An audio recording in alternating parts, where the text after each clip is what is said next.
болохоор нэгдүгээр баган гэж шилжсэн бол одоо өөр газар шилжсэн.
За ганц нэг нөгөө өвдөө оролтоо бидний нөгөө яаж авч ганцыг авах юм гэж байна. За би нэгдүгээр баган оруулж ирнэ. 47 47.2 52.4 гинт нөгөө энэ нөгөө юм хилээ танад юу болгоо зэ англи тэгжиж тооч үзүүл гэж байна. За 47 47.2 52.4 62.8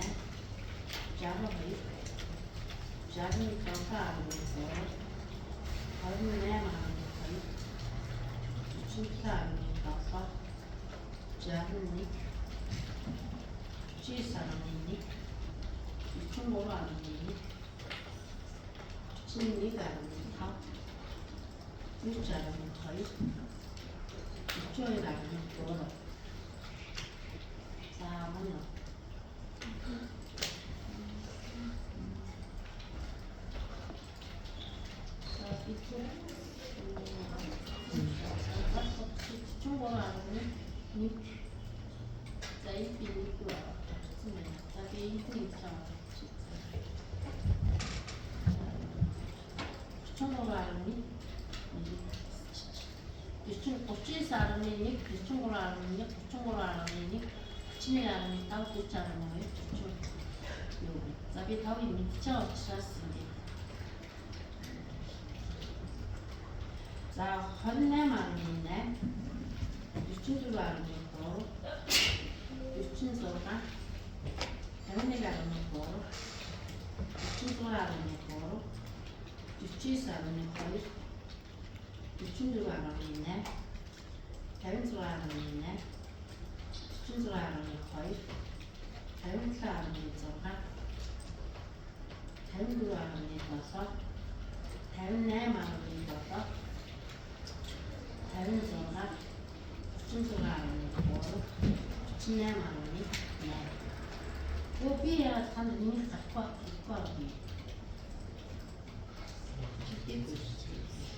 Хилээч хамгийн муухай.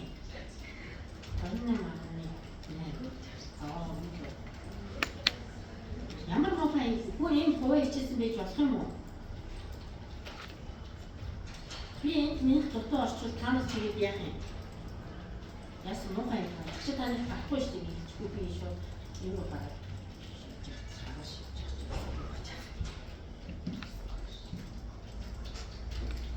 Чи сарын 2 чи байна.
Энэ сарын 1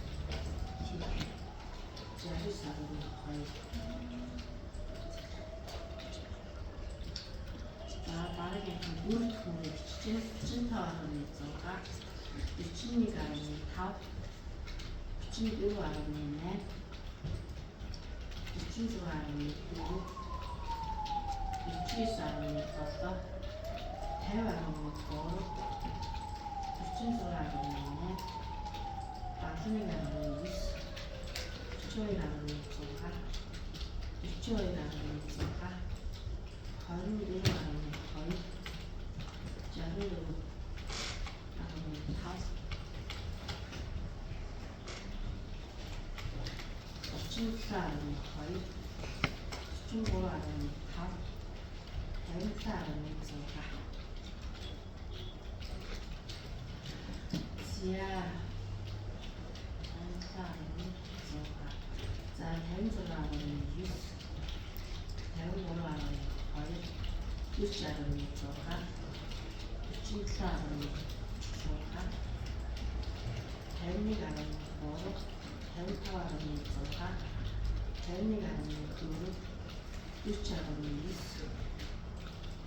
1 заавал нэг багнаа түр ингэж байна. За одоо бид нар Excel дээр одоо мэдээж энэ A, B, C, D гэдэг эдгээр маань одоо Excel-ийн маань юу байгаа вэ гэхээр багны дугаар. Excel-ийн багны дугаар байгаа. Юу нь болохоор энэ босоо 1 2 бид айлд тавьдаг. Энэ 1 2 3 4-өөс доош явахаараа бүрийн дугаар.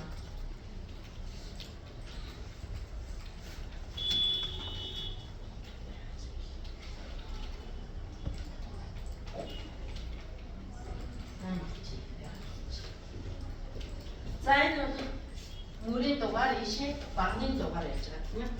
Тэгэхээр Excel дээр мөр багны дугаар найдвар бид нэр одоо миний би одоо энд ингэж бичи одоо ингэж төвчүүлсэн байхад энэ яаж H гэдэг багны дөрөвдүгээр мөрийн хэлнэ. Тэгэхээр Excel чи өөрөө ерөөсөө матрицл гэсэн үг шүү дээ. Матрицл гэсэн үг шийдвэр хийхдээ матрицл мөрийн багны дугаартай ийм матрицл юм. За одоо бидний хийх гэж байгаа юм бол юу вэ гэхээр бид нэр одоо нөгөөний дисплей вариацийн цуваагаар байгуулах гэж байгаа тийм ээ. Дисплей вариацийн цуваагаар байгуулах гэж байгаа. Дисплей вариацийн цуваа байгуулахад бид энэ төвийн хэмжээс маань хэрэгтэй байж байгаа тийм ээ. Бид нар хэдэн төвөр өгсөн мэдэхгүй байна гэж бодъё. Тэгэхээр бид нар төвийн хэмжээс олох хэрэгтэй. Энэ төвөрт байгаа хамгийн хутга олох хэрэгтэй, хамгийн бага хутга олох хэрэгтэй. Хэмжээж бид нар яг төвийн дискрет вариацийн цуваагийнхаа интроди вариацийн цувааны алхмаа тодорхойлох тийм ээ. За тэгвэл одоо бид нар төөрийнхөө хэмжээг тооцоолох тийм ээ. За одоо би энд ингэж бичээ. Та нар хааж бичиж байгаа. За би энд ингэж энэ нөгөө төөрөөсөө нэг багны зайтай ингэж бичиж. Энд нь би юу гэж бичих вэ гэхээр параметр. Параметрийн нэр гэж бичиж байгаа. Ямар параметр явуулж байгаа тийм ээ. Энд нь параметрийн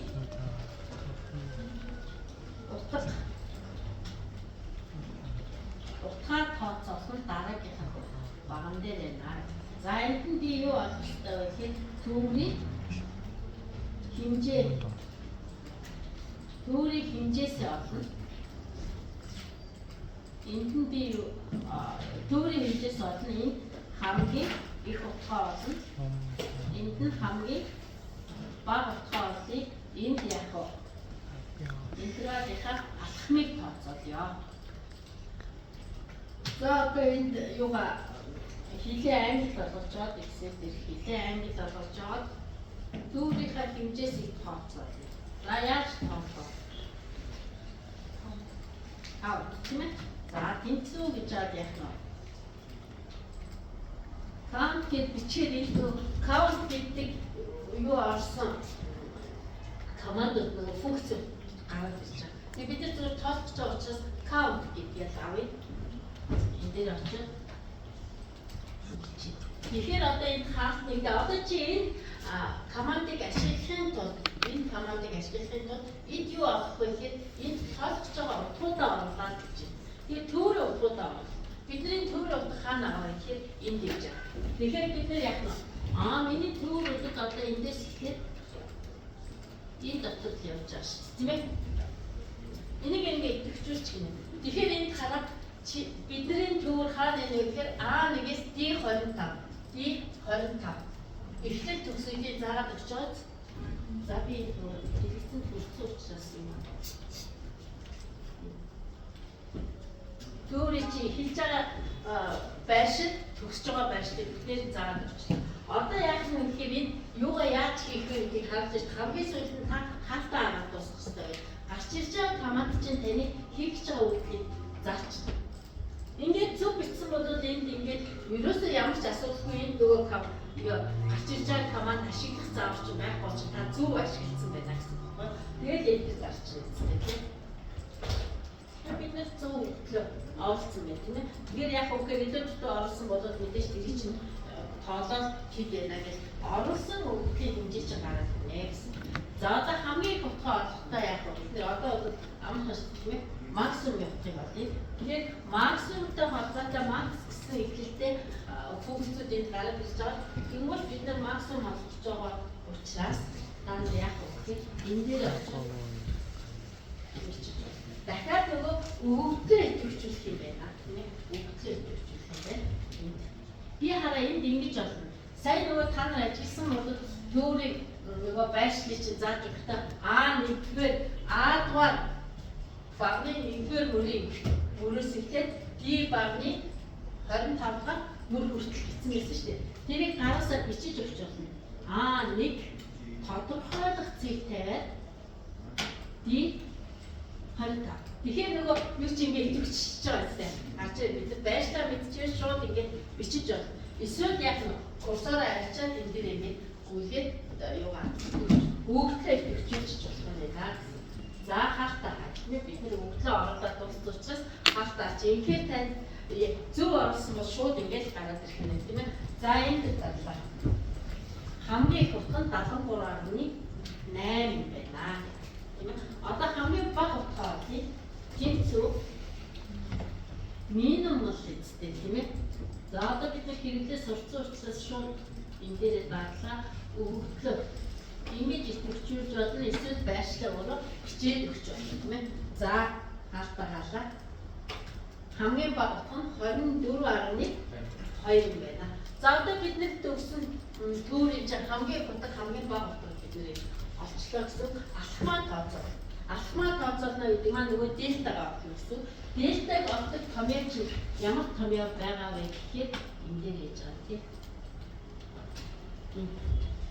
Функцийн хамгийн их утгаас гарсан хамгийн бага утга. Өгөгдлийн хамгийн их утгаас гарсан хамгийн бага утга нэгдээр нэг 3 бүхэл 1322 хүчил натурал логарифм n энийг гаргаж ирэх юм байна тийм ээ. Энэ томьёог бид нэр ашиглана гэсэн үг шүү дээ. Энэ томьёогоор бид нар алхмаа тооцоолно гэсэн үг. За дельта нь бол x хамгийн их утгаас гарсан хамгийн бага утга хуваалт нэгдээр нэг 3 бүхэл 1322 хүчил натурал логарифм n. За би одоо энэ тэр томьёогоор оруулъя тийм ээ. Энийг оруулъя. За тэнцүү тийм ээ. Бидний ямар нэг томьёо юу оруулах дандаа хэсэгт тэнцүүгийн тэмдэг шиг. За хүртэл байгаа энэ хэсгээ тэмдэглэхийн тулд хаалтан дотор бичиж тийм ээ. За хаалт нээлээ бидний хамгийн олсон хамгийн их утга хаана байгаа вэ гэхээр G-р багны 3 дугаар бүрэн дээр нээж байгаа. G-р багны 3 дугаар бүрэн дээр нээж байгаа. Бид нар хамгийн их утга дээр авчид ингээд бичиж болно. Эсвэл G 3 гэж бичиж байна тийм ээ. За хасах нь хамгийн бага утга маань G-ийг өрөвдөр яаж байгаа тийм ээ. Энэ хоёрыг хооронд хасаад хамгийн их утгаас хамгийн бага утга олно гэдэг чинь энэ юу вэ гэхээр давлаацыг юм болчихжээ. Хуваахан одоо бид нар яг үгээр хуваараа бичихтэй бас хаалтаа нээж өгөх тийм ээ. За хуваарь нь юу аа гэхээр нэгдээд нэгэн 3 бүхэл 1322 үржих тэмдэг заавал тавьж өгнө. Үржих бид нар ингээд нөгөө гараа бичихтэй ингээд шууд биччихсэн шүү дээ. Яг энэ шиг бичих юм бол хэсэлж ойлгохгүй шүү дээ. Бид үржих тэмдэг тавьж иж ойлгож таарна тийм ээ. Үржих натурал логарифм гэхээр бид нар ln тэрийг гар гэж байгаа. Энэ бол натурал логарифмыг хааны натурал логарифм өгөх юм аа гэдэг тайлбарлаад хэлсэн байна гэсэн. За тэгэхээр зөвхөн ln натурал логарифм чинь тэгвэл энэ хаалт нэгдээд одоо энэ ямар тооны натурал логарифмоос ч юм бэ гэдгийг хэлж өгөх гэдэг шүү дээ. Бид нар энэ тооны юу авах вэ гэхээр төврийн хэмжээ. Одоо энд миний төврийн хэмжээ бол яг G-р багны 2 дугаар бүрдээр хийж шүү дээ тийм ээ. Би G2 гэж бичиж болно. Эсвэл энэ дээр курсороо авчаад G2-аа заагаад бичнэ гэсэн. Тэгээд энэ хаалтаа хаах юм байна. Ингээ хаалтаагаар одоо энэ хараа логарифмын хаалт бол улаанаар нэгдээд улаанаар хаагдсан. Ахад бид нар хаалтаагүй хаалт энд ээж тийм ээ. Энэ хаалт. Тэгэхээр бид нар энэ дахиад хаалтсан. Тавьж өгнө. Одоо энэ томьёон дээрээс харахад таны G3 гэдэг чинь цэнгэр байна гэж цэнгэр өнгөр тийм. G4 гэдэг чинь улаан байж гэн. G2 гэдэг байшил чи ягаан байна гэж. Чи алийг ашигласан бэ гэдэг чинь өнгөөрөө ялгагдаад хэсэг дээр харагдаад байна. За хаалтыг хаалаа. 304. Та нар түрүүний тэр нөгөө нэг юун дээр даалгавар гэдэг дээр ихсэл юу хараад энэс арай жоох өөр гарсан байгаа. Би яг тэр үгтийг орсон. Гэтэл өвгөлтэй тань бүр нэгээд тэр нөгөө ихсэлтэй нэгээ харахад зарим өвгөл нь дээд бичигдсэн. Тэр энэс арай өөрөөр тооцогдсон. Тэр өвгөлт дутуу оруулахад тийм зөрүү гарах боломжтой гэсэн үг шүү дээ. За тэгээ энэ маань ингээд нөгөө засагнаас хойш маш олон орнтой төгсгөлгүй өвгөө авдын утгаар гараад ирж байгаа байхгүй юу? Бидний өвгөл чи яг үгээр засагнаас хойш нэг орны нэрчилтэй байж байгаа. Тэнгуут нь хэдүүдээ энэ алхмаа ийм их утгаараар авахгүйгээд өвгөл чинь засагнаас хойш 2 орны нэрчилтэй байл алхмаа засагнаас хойш 2 орнтой байна. Нэг орнтой байл нэг орнтойгоор л авчих гэсэн. За тэгэхээр би одоо энийг 3 бүхэл гээд аваад үзье. Зүгээр бүхлээр авчих. За 304 байгаа учраас би 3 гэж авчих. Хэрвээ энэ 3.4 ч юм уу 3.5 ч юм уу байсан бол би 3.5-аар нь авчих боломжтой гэсэн байна. 3.1-ийг авчиж болно гэсэн. 3 юм уу 3.1-ээр авч болно гэсэн. За би энийг зүгээр 3 бүхэл байхаар авчи. Одоо миний тооцоололт ашиглах алхам чинь бол энэ тооцоололт ашиглах гэж байгаа алхам маань бол энэ наа гэдэг энийг бүр метод. Одоо бид нөгөө интролынхаа юугаа завсруудтай хуваахтаа завсрынхаа эхлэлийн цэгийг олох хэрэгтэй тийм ээ. Завсрын эхлэлийн цэг гэхээр нөгөө юу дээр чи ингэ тэмдэглэсэн байж байгаа. Энэ завсрын эхлэлийн цэг чи юу авах вэ гэхээр төөрөж хамгийн бага утгыг хамгийн ихний завсар заавал дагуулж авах хэрэгтэй учраас энэс бага байх хэрэгтэй гэдэг. Тэнгуудаа бид нар зүгээр энийг хуваах 2 байхаар эхлэлийн цэгийг сонгоод авчихна. Завсрын чинь эхний завсрын төгсгөлийн цэг чи юу гэхээр А1 дээр дельта гэсэн шүү дээ. А1 дээр дельта гэж. За одоо би энэ бичнэ. Одоо энд би юу бичих вэ гэхээр энэ завсрын эхлэл.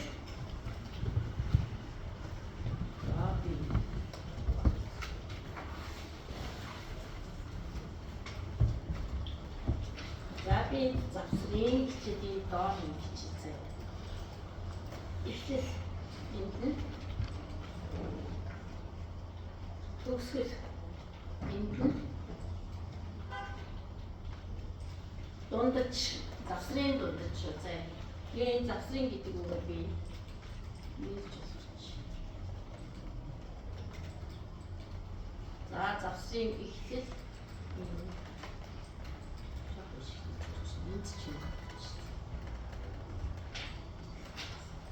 за энэ завсрын эхлэл төгсгөл дундаж.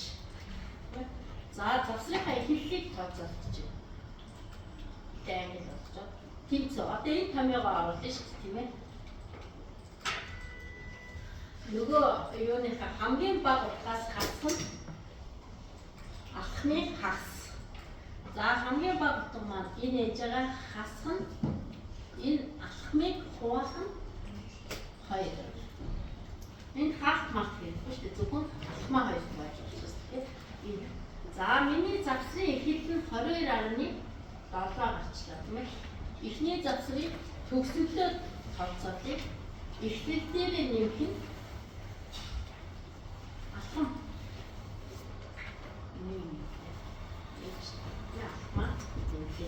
Эхний завсрын 2 дахь завсрын эхлэл нь өмнөх завсрынхаа төгсгөлтэй тэнцсэн. Одоо бид нар яах вэ гэхээр дахиад энэ томьёогоо бичээд авахгүй тул нэгд оролцсон юугаа мэдээж энэ бол энд байгаа юмнуудад энэ дээр нэмэх нь алхам. Тэгэхээр энэ томьёо давтагдана гэсэн үг байна шүү дээ. Тэгэхээр би энийг ингээд энэ болонд нь ирээд нэмэх тэмдэг гаргахад нь доошоо батчиж байна. Энийгээ би доошоо батчих. Гэтэл энд өөрчлөгдөхгүй байх тийм. Яагаад өөрчлөгдөхгүй байх вэ гэдэг томьёон дээр очиж харъя. Одоо энэ бол өмнөх завсрынхаа төгсгөлтэй тэнцүү зүг байна те. Энэ нь өмнөх завсрынхаа төгсгөлтэй тэнцүү гэдэг. Эхлэлийн цэгүүдийн томьёолол нь бол зүг байж байна. За төгсгөлийн цэгээ харъя. Татсан чинь энэ яаж нөгөө томьёогоо доошоо татангууд чинь яг үгээр энэ бичиж өгсөн мөр багны дугаар чинь доошоо хамт гүйцэтгэх байх нь тийм ээ. Гэтэл энд юу вэ гэхээр нөгөө интервал эхлээд байх нь зөв, K4 байх нь зөв. Алхам нь доошоо гүйцэн байгаа. Тэгэхээр бид нар энэ алхмыг доошоо бүүлэхгүй байхын тулд Excel дээр юу ашиглах юм бэ гэхээр бүүлэхгүй байна гэдгийг тэмдэглэж өгөх ёстой. Энэ алхам бол ерөөсөө өөрчлөгдөх ёсгүй. Тэгэхээр энийг өөрчлөх ёсгүй гэхээр энэ алхам оршиж байгаа баг нь болон мөрийн дугаар өөрчлөгдөхгүй гэсэн үг байхгүй юу? Тэгэхээр нөгөө багны дугаарын өмнө энэ багныхын дугаарын өмнө долларын тэмдэг тавиад өгөх бол баг нь хизээч өөрчлөгдөхгүй байна. Мөрийн дугаарын өмнө долларын тэмдэг тавиад өгөх бол энэ мөр 5 гэдэг мөр энэ тавыг хааж авчиж зөөсөн өөрчлөгдөхгүй. Яг энийгээ л аваад байна. Одоо энэ тавыг би энд байгаа тавыг бууж аваад бүр энд авчиж тавьсан ч энэ хэсэг бол өөрчлөгдөхгүй. За тэгээ одоо энэ дээрээ ирээд нөгөө нэмэлт тэмдэг гаргах. Доошоо давтаж болно. Курсороо 2 удаа товчиж болно. Ингээ өөрчлөгдөж байгаа зү тийм. Одоо бид нар томьёогоо очиж харъя дараагийн хэвтээ. Энэ ерөөсөө өөрчлөгдөхгүй зөвхөн багны дугаар нь гүүгээд яваад байна. Та нар ингээ хараа. K6 нэмхийн H5 гэх юм уу дараагийнх нь K7 нэмхийн H5 гэх юм. Бүр багны дугаар. Одоо би энэ томьёог байна шүү дээ тийм. Хууль эзээ. Хуулаа би зүгээр энэ тань. Энд авчих. Тэгээ 3 байгаас тэгвэл энэ дээр томьёон дээр очиж харахад энэ нөгөө бэлтээгүй юм чи яг уртлынхаа элементийг авна гэдгийг зөөгдөд байна шүү дээ тийм. Хаад тавьсан зөөгдөд. Нөгөө бидний доллар тавьсан юм чи ерөөсөө өөрчлөгдөхгүй. Хаач тавьсан энэ өөрчлөгдөв. Тэгэхээр өөрчлөгдөхгүй байх утгаа бодоод мөр багны дугаарыг бэлтээд өчтдөг байна. Мөрийн хувьд өөрчлөгдөхгүй бол мөрийн өмнө долларын тэмдэг, багны хувьд өөрчлөхгүй бол багны өмнө долларын тэмдэг тавьж чадвал саналтай гэж хэлж болох нэ. За энэ бол зүйл. За одоо энд яг үгээр за одоо би энийг доошоо татна. Яагаад доошоо татчих жагаа гэхээр энэ завсарчиг энэний хамгийн их утгыг агуулт гэдгээр завсраад үргэлжлүүлэх ёстой тийм ээ. За тэгвэл энийгээ би ингээ 2 багнаа төвчүүлж аваад доошоо ингээ татъя. Хэд аваад л 73.8. За энэ би яг энэ дээр бичиж өгсөн байна. 73.8 гэдгээр 73.7-оос 76.7-оос энэ завсар шнаа. Бид нар завсраа хуурчлаа. Одоо яг үхээр энэ авчлаа завсрынхаа дунджийг тооцоолъё. За тэнцүү дунджийг олно гэхээр чи юу? Завсрын эхлэлийн цэг дээр төгсгөлийн цэгээ нэмээд 2 хуваачна гэдэг дунж. За бид нар ингэж олж болно. Эсвэл яг үгээр дундаж гэдэг юм мин гэдэг. Дундаж гэдэг чи юу? Average.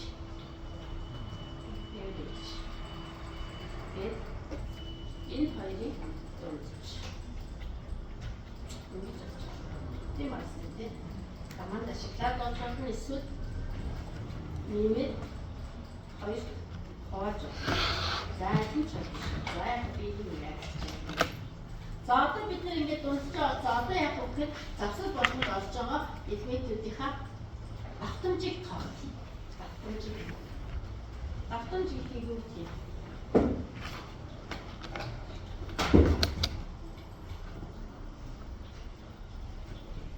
Давтамж ангилаар хэлдэг. Frequency гэж сонсно. За давтамж энэ гараад ирж байна тийм ээ давтамж. За одоо энэ дээр очиж төвчүүлэлтэй ингээд танд юу хийх вэ гэдгийг заагаад өгдөг гэж байна тийм ээ. Энд юу чинь дата ирэхэд бид нар өгдлөө оруулах юм байна. Өгдлөө. За тэгвэл одоо өгдлөө очиж төвчүүлээд оруулж бидний өгдөл хаанагаа ихээр энд хийж байгаа. Өгдлөө оруулчаад та энд юу тавих вэ гэдэг чи энд хийж байгаа. Таслал дээр таслал тавина. Таслал авахгүй зай авах бол зай авна. Тэр таны Excel дээр юу хийж өгсөн байх вэ гэхэд яг энд байгаа үгээр хийсэн. За таслал тавилаа. Тэгээ энд юу вэ гэхэд хязгаарлалтын датаг оруулж өгөх юм байна. Энэ сэрэг шээ. Хязгаарлалтаа зааж өгнө. Тэгэхээр яг үгээр бид нар давтамжийг тоолохдоо мэдээж энэ төгсгөлөөр интервалынхаа төгсгөлөөр хязгаарлалт шүү дээ. Энээс бага байх юмнуудыг тоолох гэж байгаа учраас энэ завсарт бол 25.7-оос бага байх утгуудыг тоолно. Энэ завсарт 28.7-оос бага байх утгуудыг тоолно. За одоо би энийг за энийг мөн дотор заагаад байгаа юм уу? Энийг автоматар аавна юм дээр. За бүх завсарт байгаа элементийн тоог гаргах хэрэгтэй гэсэн. Тиймээ бид нар интервалын вариацийн цугаа байгуулчлаа гэсэн үг тийм. Давтамжийн хувьд интервалын вариацийн цугаа байгуулчихлаа тийм ээ. За хэрвээ та ингээд давтамжийг тоолоход би одоо ингээд давтамж тоолоход би дахиад сая юугаар харуулаад хэрвээ таны юу дээр заяа энэ нөгөө энэ багшийн компьютер арай юутай учраас энд ажиллаж байгаа Excel хамгийн сүүлийн юу байгаа учраас арай юутай ажиллаж байгаа. Шууд хаач. Зарим дээр нь бол шууд тоолох байж байна. За ингээд би зөвхөн энийг ингээд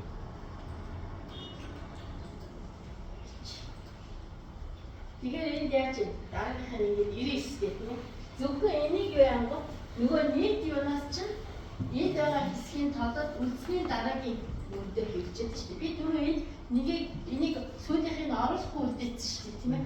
Оруулахгүй үлдээхэд яг үгүй энэ байгаа юмудаа тоолоод энийг тоолоод нэг элементийг явуулаад үлдсэн 99-өөс энийг тоолж байгаа гэсэн юм. Дараа энэ хоёрыг хасаад үлдсэн элементүүдээс нэг завсар тагааг тоолоод байна гэсэн. Процесс нь тэгж явж шүү дээ тийм. Юмгод одоо би энэ танд эндээ үзэн. Энэ дээр ирээд зүгээр доош ингээ хоос ингээ батчих. Тэгэнгүүтээ би F2-ыг дахиад нөгөө хамгийн чинь гараад ирж байгаа F2-ыг дахиад F2-ыг гараад ирнэ. Тэгэнгүүт нь Ctrl Shift Enter барьчих. За та нар яг энэ үйлдэлийг наадхан дээр чи сайн нөгөө би юугаа оруулаад тоолоход шууд автоматар энэ гараад ирсэн шүү дээ тийм. Яг энийг оруулах шиг оруулахаар яг сая шиг зөвхөн эхнийх нь гараад нөгөөдүүдийг нь тоолохгүй үлдээж магадгүй та нар юм дээр тэгсэн байж магадгүй тийм ээ. Тэгэхээр яг сая миний хийсэн үйлдэлийг хийх юм шүү дээ.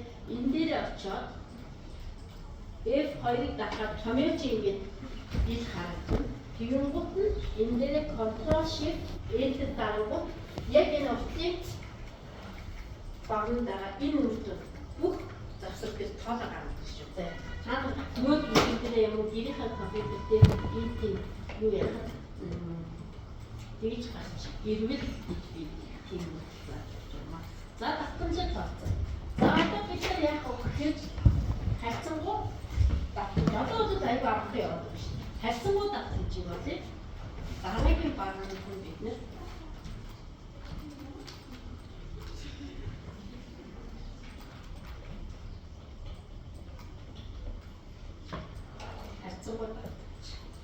за хайцангуу давтамж бол яах нь давтамжийг хуваах нь төврийн хэмжээ. Хувааж байгаа төврийн хэмжээ маань огт өөрчлөгдөхгүй завсруудын давтамж өөрчлөгдөх учраас төврийн хэмжээ байж байгаа нөгөө бид бичлээд өгч юм тийм. За энэ дээр ирээд бусаараа хоёр удаа хараад байна. За би ингээд заяа. За энэ хайцангуу давтамж. Одоо бид нар ингээд юу ясныхаа дараагаар ер нь бол юу тооцоолт юм бэ гэхээр хэрвээ нөгөө юу чинь интервалын вариацийн цугаар хуваахад завсарт байгаа элементийн тоо 5-аас бага байх юм бол 5-аас бага байгаа давтамж нь 5-аас бага байгаа завсруудыг нэгтгэдэг. Тэгээ энд ингээ харахад энэ хараа юм гэж бод энэ 5-аас бага байгаа. Тэгэхээр энэ хөрвийг бодод энэ хөрвийг нэгтгэж. За энэ 5 байгаа учраас би зүгээр энэ хөрвийг нэгтгэж. Энэ нэгтгэхдээ яах вэ гэхээр ингээд нэгтгэж. Энэ хөрвийг нэгтгэхэд энэ хоёрыг нь ийшээ нэгтгэхэд энэ хөрвийг нь ийшээ нэгтгэж. Тэгэхээр одоо нөгөө завсар чи өөрчлөгдөх гэж байгаа. Юугад нь энэ доор нь би дахиад энийг би дахиад энд үүсгэн. Одоо би интервалаа яг тооцоололтой ашиглаад эхлэл төгсгөлөө тооцоолж байна. За одоо энэний эхлэл одоо юутай тэнцүү авах вэ гэхэд энэ эхлэлтэй тэнцүү. Энэний төгсгөл нь одоо юу авах вэ гэхээр одоо бид 1 2 3 эхний 3-ыг ихтгэл гэсэн учраас энэ төгсгөлтэй тэнцүү. За энэ нодууд яах нь өмнөх интервалынхаа төгсгөлтэй тэнцүү. Энэ нодууд юу явах ёстой вэ гэхээр энэ дээр нэмэх нь алхам маань явах ёстой. Алхам маань хэлж өглөө сайхан үгийг батлаад хийж байгаагаас ялгаагүй тийм ээ. За энийг би доош татлаа. Доош татлаа. Одоо би энэ дээр юу нэгтгэх ёстой вэ гэхээр хэддээрээс нэгтгэх вэ? За би энэ 3-ыг энэ лөө нэгтгэх гэсэн тийм ээ. Энэ лөө. За 57 55 50 за энэ юутай тэнцүү авах вэ гэхээр энтэй нэгс тийм ээ. Дараагийнх нь энэ ийшээ нэгтгэгдсэн, дараагийнх нь энэ хоёрыг нэгтгэх гэхээр энэний эхлэл чинь энтэй тэнцүү төгсгөл нь энтэй тэнцүү тийм тэнцүү. За энэний эхлэл нь мэдээж өмнөх интервалынхаа төгсгөлтэй тэнцүү. Энэний төгсгөл нь энтэй тэнцүү. Ингээд би завсраа багсуулж байна тийм ээ. Завсрын тоогоо багсуулсан. Одоо энэ дундчаа олохдоо яах вэ гэхээр нөгөө нэмээд 2 хувааж болно.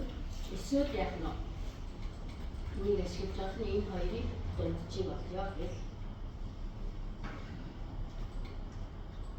За завсралтын дундчаа яцсан. Одоо би давтамжаа тоолно.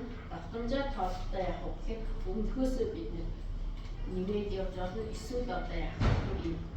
Нөгөө давтамж гэсэн хамаатан бенсийг ашиглаж болно. За өгдөө ихэвчлээ хязгаарлалтай интервалынхаа төгсгөлөөр хязгаарлаж өглөө. Энийг үдээчгээр нөгөө сүүлийнх нь бол нийт өглөөс хасаад шууд тавьчихдаг учраас би нэг мөнгөийг ингээд тоолчлаа. За гоо би сүүлийн 3-ыг бичижсэн чинь явчих. За энийг би энэ хоёрыг доош нь хийсэн гэх. Энийг би энэ дээр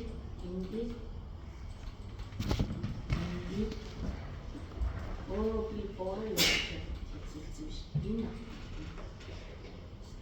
өөрчлөгдөж байгаа. За энэ хоёрыг нэгтгэж олно уу юугаар тэгэхээр харуулсан. Энэ дээр би энэ хоёрыг нэгтгээд энэ хоёрыг нэгтгэчихсэн ч болно. За би тэгээд нэгтгэхий заа юм яа. Энэ хоёрыг нэгтгэхийн тулд би энийг чинь 4.7 энтэй тэнцвэрч. Энийг өөрчлөгдөж байгаа. Энийг би юутай тэнцвэрлэх вэ гэхээр энийг биш тийм. Энэ хоёрыг нэгтгэж байгаа тийм. Энийг би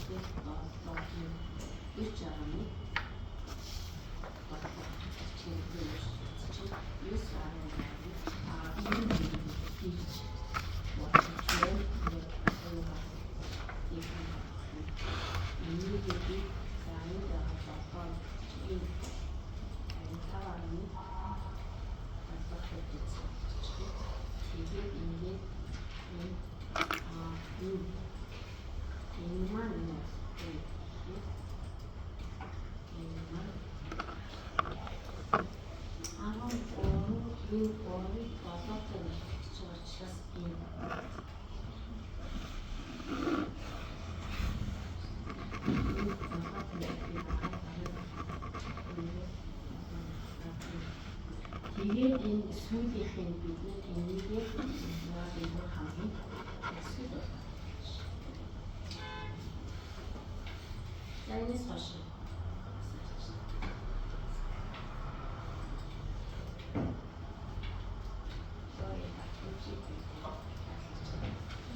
За ингээд бүр цэвэр баталж байгаа би.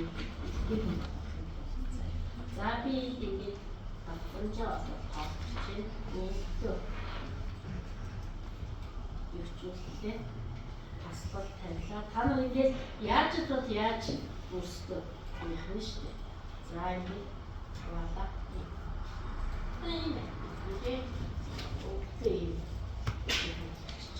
이드라피 에즈 저다비 우크 яа и авчихсан.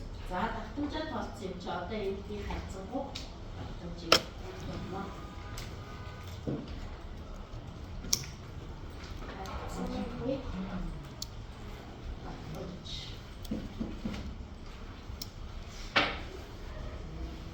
Энийг хуваах нь үйлдэл хэмжээ. За энийг биеэр тавьж өгөх.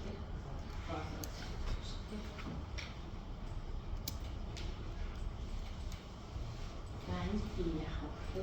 Нийлдгийг тооцоолж ийсэн би эдгээрийг нийлбэр зурхсан.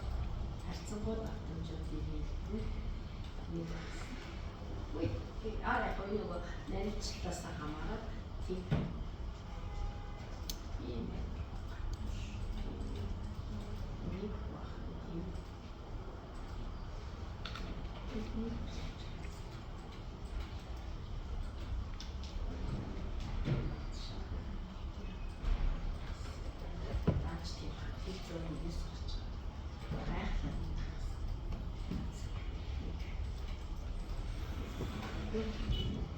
За энэ бол яг нь тэгэхээр нийт бич тооцоолж байгаа.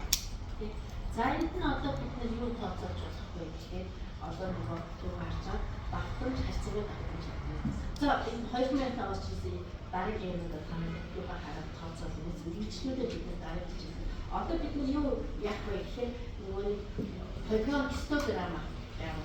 Давтамжийн килограмм аваад яг давтамжаа нэг хөвчүүлж байна тийм ээ. Юугт одоо insert хийх гэж байна. За энэ бол давтамжийн ойлгомж хэрэгцээж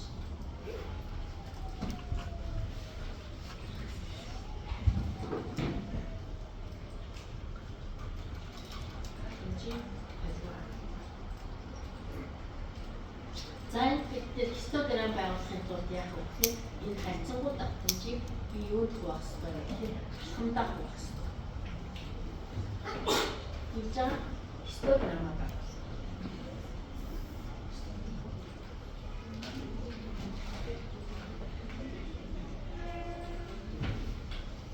За энийг би килограмм insert килограмм хаана вэ? Харьцангуй давтамжийг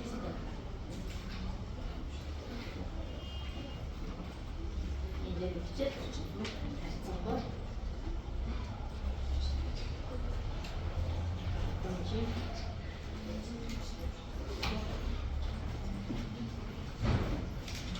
энийг явах хэрэгтэй.